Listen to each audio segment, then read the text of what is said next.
भाड्याच्या घरात राहते आणि स्वयंपाकाच्या कामाला जाते।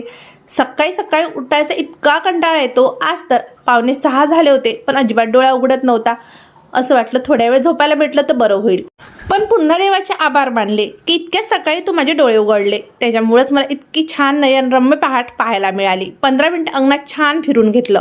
सकाळचा सूर्योदय किती छान वाटतो ना। सगळं वातावरण प्रसन्न झालेलं आहे। मे महिन्याच्या कडक उन्हात तुळस कोमेजून गेली होती। मग मी तिला 2 टाइम पाणी टाकलं तर पालवी पहा किती छान नवीन फुटली। त्याच्यानंतर अंगणामध्ये फिरून घेतलं। फिरता फिरता डोक्यात हाच विचार आला, लहानपणी आपण दिवसभर उन्हाळ्याच्या सुट्टीत भातुकली खेळायचो, पण आता आपल्या जीवनाचीच भातुकली झाली। सकाळी उठल्यापासून नुसती मागं धावपळ धावपळ धावपळ।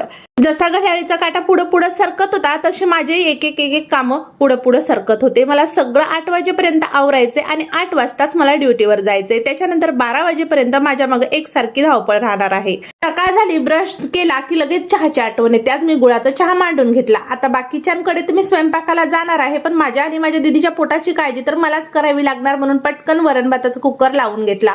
आता दीदी जेव्हाही झोपेतून उठणार तेव्हा ती तिचा वरण भात कुकर खोलून काढून खाऊन घेणार।